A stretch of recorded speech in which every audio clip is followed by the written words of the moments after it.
ఆ మందార పువ్వులు తెచ్చి గ్రైండ్ చేసి అందులో కొబ్బరి నూనె కలిపి ఈ రెండిటి మిశ్రమాన్ని తలకు పట్టించి 20 నిమిషాలు 25 నిమిషాల సేపట్లా ఉంచి చక్కగా తలస్నానం చేయండి.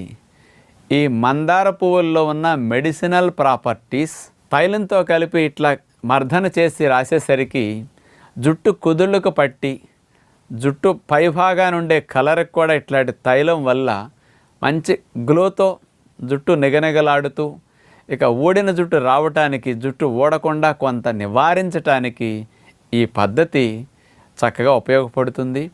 అంటే పూర్వం రోజుల్లో అందరూ ఇట్లాంటివే చేసేవారండి.